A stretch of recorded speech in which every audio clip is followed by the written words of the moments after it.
Okay, so Matt Barnes put up a post on Instagram. Things you niggas need to know before you vote. All right, so he says, I'm not telling you who to vote for.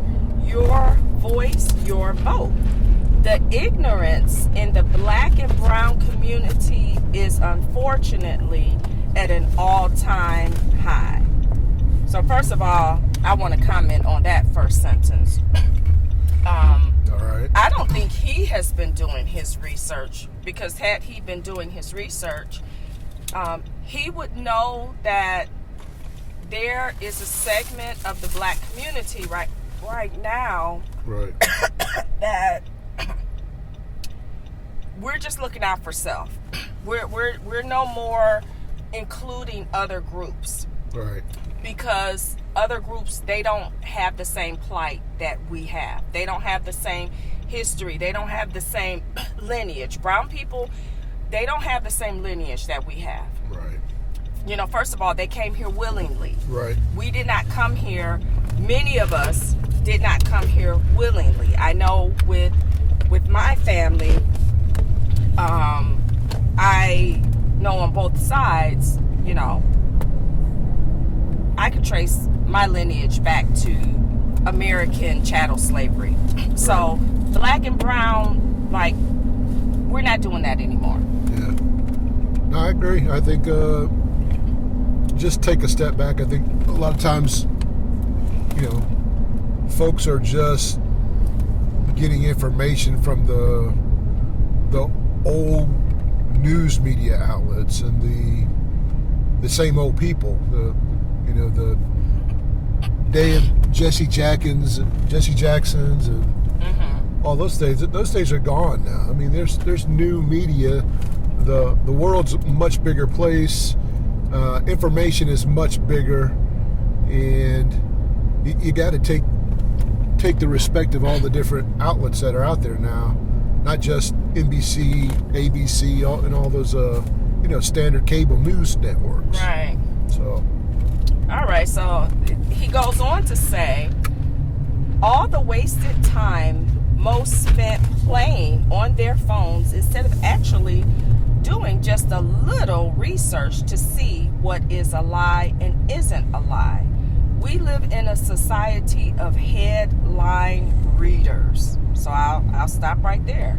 I don't play on my phone. I'm always reading and doing research. I would have to ask Matt Barnes, you know, have you read Dr. Claude Anderson's books? Right. Because had you read his books, Powernomics and Black Labor, White Wealth, then you would know that, you know, our voting power, we can withhold it. Right.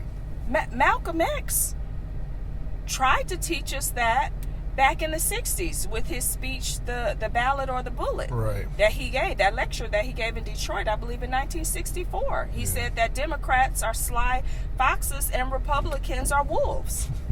That's what there's no difference. Right. Yeah, I think now it's just it's more in your face. I think people have so much access to information, and you know, Matt's probably taking the light that, hey, we're not reading the full news articles or this and that, but there's a segment of black folks out here that are not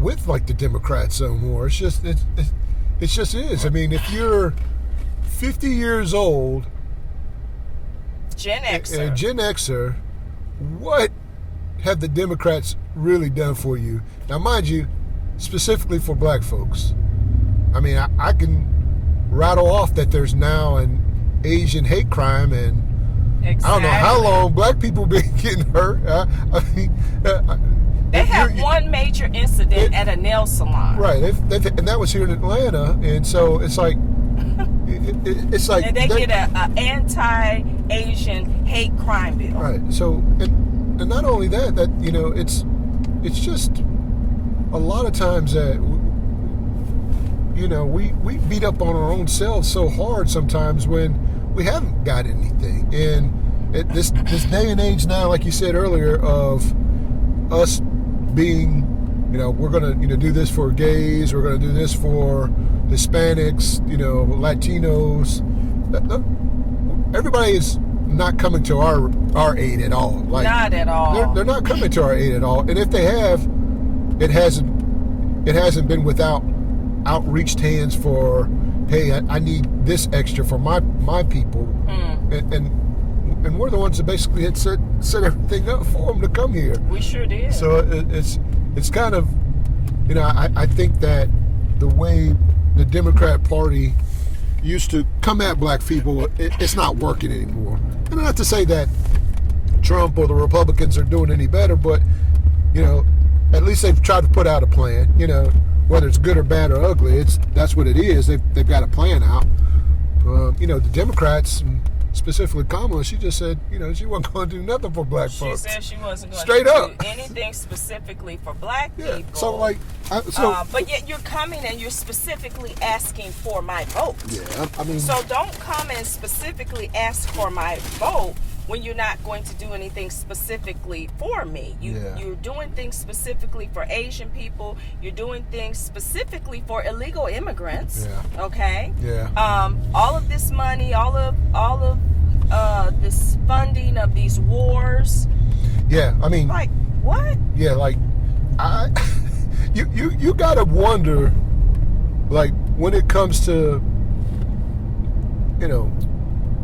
black folks here in America, and they say there's never any money for them, when I don't know how much money they sent to, it's billions of dollars of defensive money for military, for military.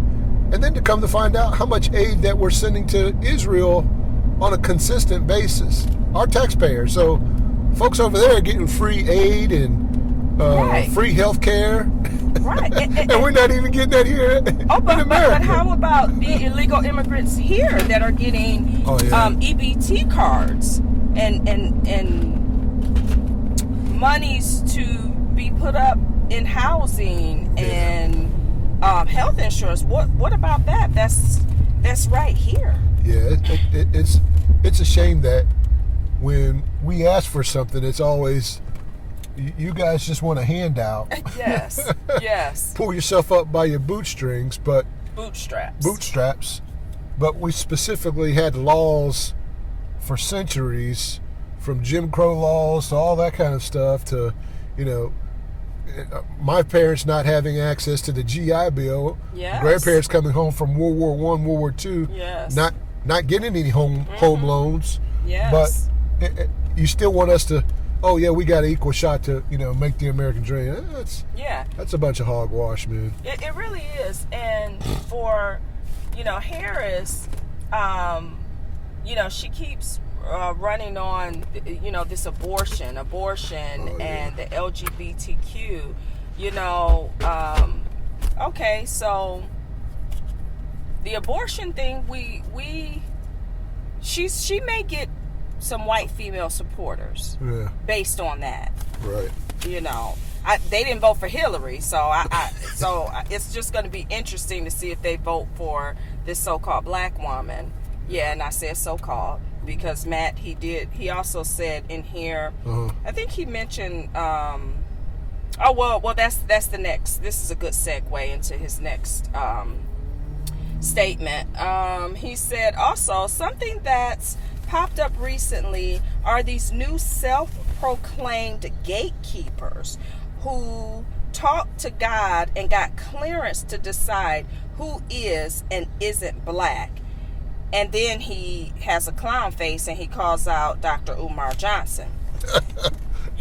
So for me, so here's the thing. I did research on Harris when she was running in 2020.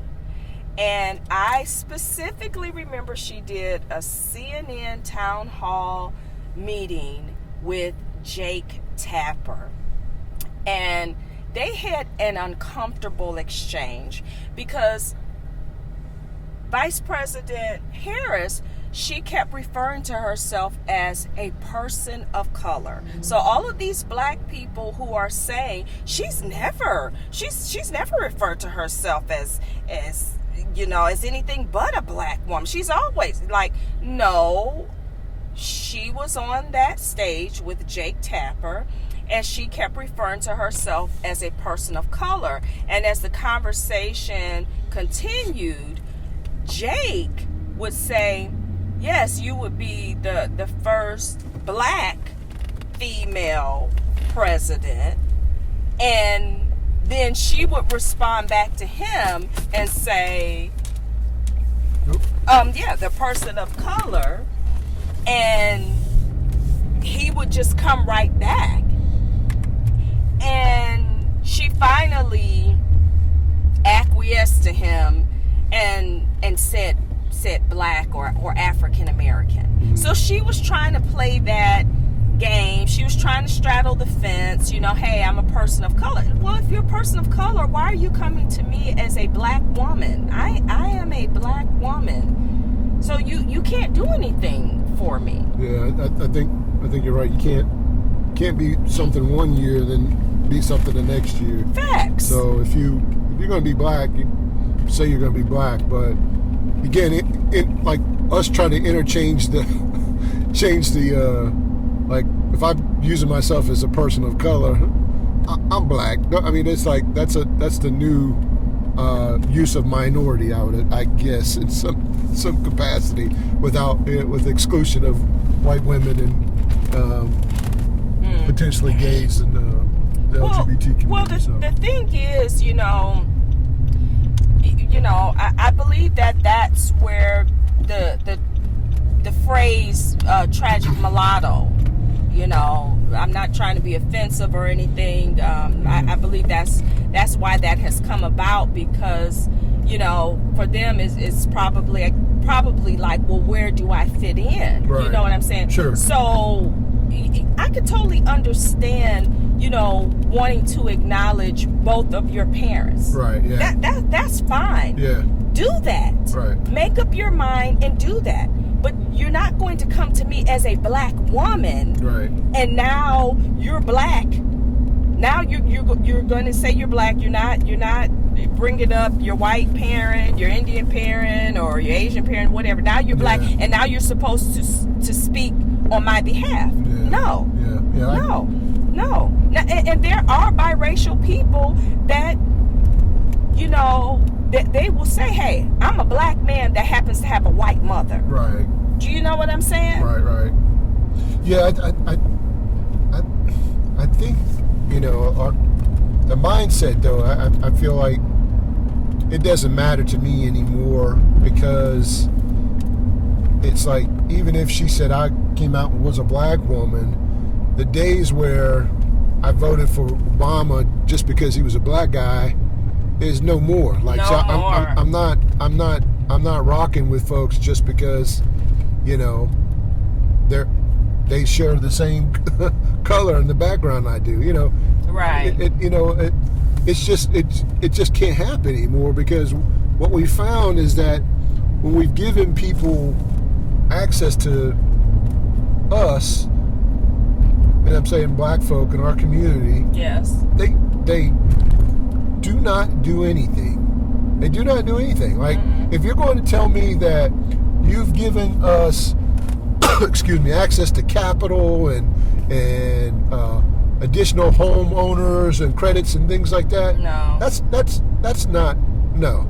Everything we have, we've gotten it the traditional way. No, I didn't benefit from Obamacare at all. Yeah, I didn't benefit from that.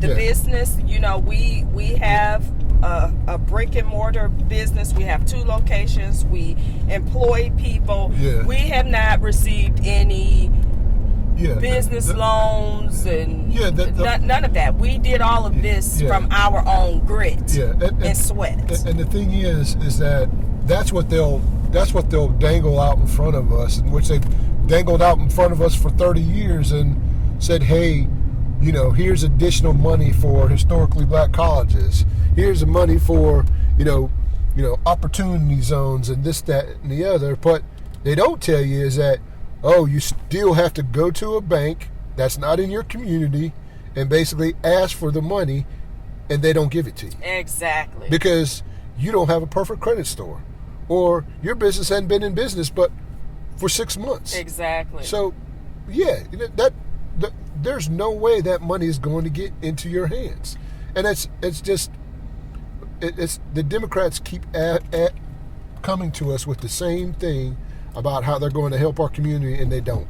Well, and so another Trojan horse, and this is very deceptive. So, every black person should know about this deceptive language like minority. And that's what I learned from Powernomics when I read Dr. Claude Anderson's book. And that was the language that they put in the Civil Rights Act, minority.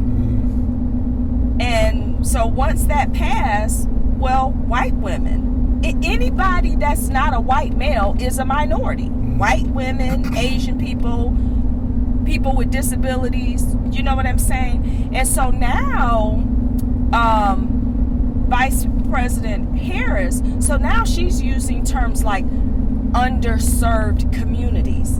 That's a trick bag. Yeah, we can't keep falling for it. Yeah. Underserved communities. So when she talks about the black community, but she can't say black. She can't say that. She's going to use these terms, underserved communities. Right. That means we ain't getting nothing. That's fine. Yeah.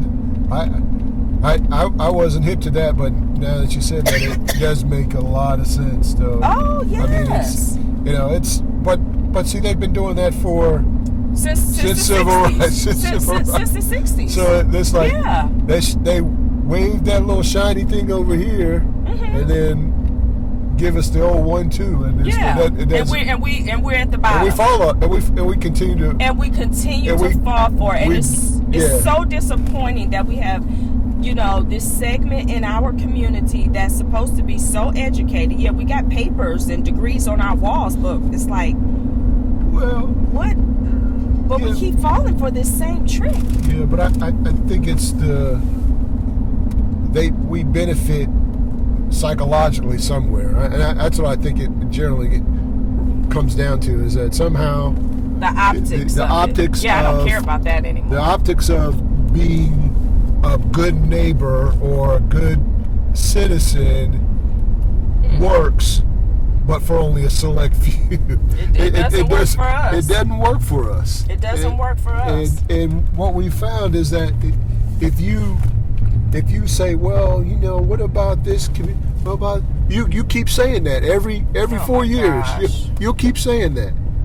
Yeah.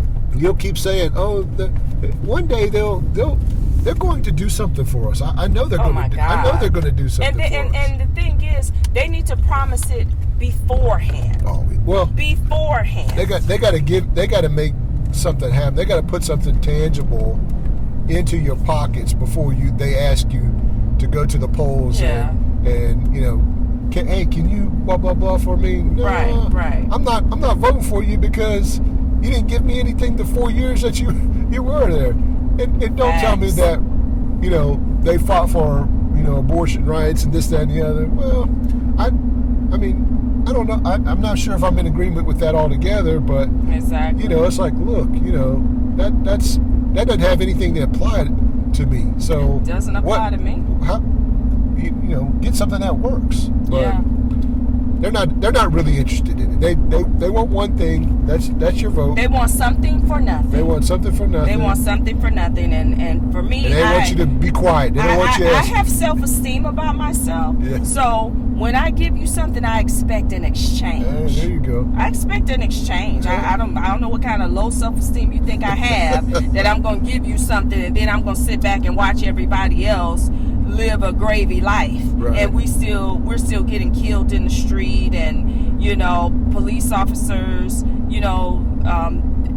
they get to do things with impunity. No. Yeah. So the last thing he says is, take 2 minutes to read through these slide, and you'll see at the polls in November. I don't know if he meant slide through the whatever. Oh no, I think at the top you can, if you go to the top of it, you can slide okay. the post. So yeah, he said see you at the polls in November. I'm going to be voting the couch. Oh. Yep, I'm voting the couch. I'm not voting. The last time I voted in a presidential election was when I voted for Hillary, and that was back when I had the mindset of voting for the lesser of two evils. I really was in support of Bernie, but even the person I am today, I wouldn't even vote for Bernie, because Bernie thinks that the European Jews are supposed to get reparations, but not black people, not foundational black Americans. So he wouldn't even get my vote today. But that was the last time I voted in a presidential election. I'm not afraid of the boogeyman. Okay, the boogeyman is Trump, as if we haven't already been through one presidency with them. You know, I mean, you're talking to a group of people who survived slavery. We survived black codes. We survived redlining. Right. We survived lynching. We survived mass incarceration. Like, we survived a first presidency of Trump. And actually, you and I thrived during the first Trump presidency. So I know that I'm going to be good regardless of who's in office, whether Harris gets in office or Trump gets in office. I'm going to be good because they're not my source. Yeah. You know what I'm saying? We're so religious in the black community. And it's so fake. It's so fake. We're supposed to be so religious, and we believe, we claim we believe. You know, Christians call him God. I call him the Most High. But yet, we really don't look at this supreme being as our source. We give the white man too much power, too much credit. Well, he gets my paycheck. What you say? He has my paycheck somehow. Somehow he's connected to that paycheck, so you don't want to talk to him. Yeah, I understand that. I mean, I can feel the angst around that. Like, if you don't want to say too much because you don't have your own business, or you don't have the wherefores to own everything. You know, I would suspect that Matt, even in a sense, has too many, deals going on with too many folks to have to come out that strong against this, that, and the other. Mm-hmm. Which, hey, that's a tough break, but sometimes that's just the way it is. But you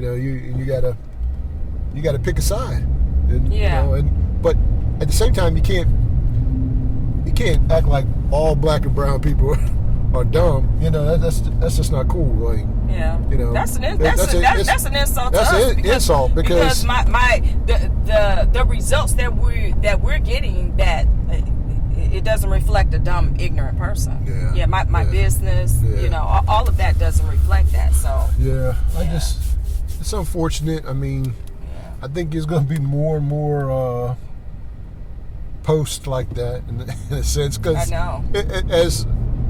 I'm glad we don't have the normal cable news that we used to have, right? A long time ago, because it's like I could only imagine the amount of disinformation, propaganda, facts for both sides. Both 100%. sides that is pumping up everything, and it's really getting folks anxious and scared about something that's probably not going to even happen at the end of the day. So if you're worried about Project 2025, man, as if we're living in utopia now, as if the Sonia Massey incident didn't occur, like, you know what I'm saying? And Roland Martin, he was interviewing somebody the other day. I don't know who it's an older rapper, right?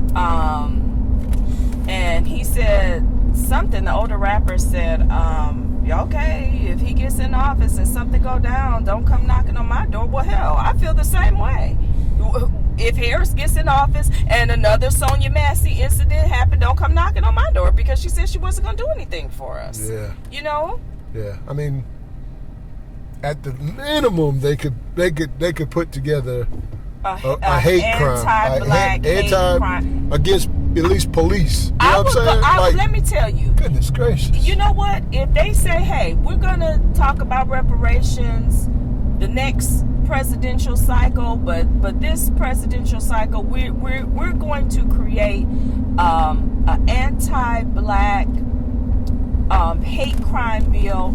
This will also stop all of these Karens from, all this microaggression that goes on and open aggression that goes on." If you could do that, guess what? I would go out and vote. Yeah. But you all aren't even doing that. Yeah, they ain't gonna do that. Yeah. They're not gonna do that. Not gonna do it. Well, we didn't have too much traffic. That train, we had to turn around from that train. Yeah. But yeah. Anyway, we're almost at our destination. You want to? I'll let you have the last word for Mr. Barnes. Do more research, Matt. Well, I think we're more diverse than you think, brother. You got to get out there and do a little bit more research. Not all of us gonna vote Democrat the old way. There's no more kumbaya. It's unfortunate, but it is what it is now that the black community got to stick up for the foundational black community. Folks that were born here, folks that had families that were in slavery, things like that. So it's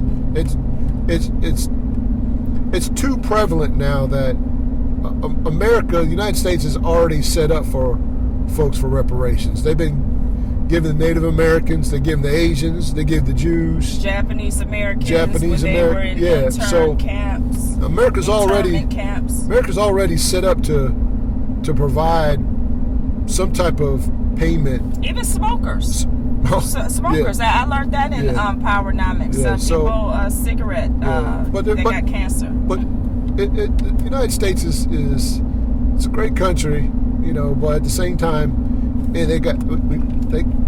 they contradict themselves so many times, and it's just tough on specifically black folks. And so, I still am up in the air about voting, but at this point, I was listening to someone else, and we went to the I can't remember if it was Tariq or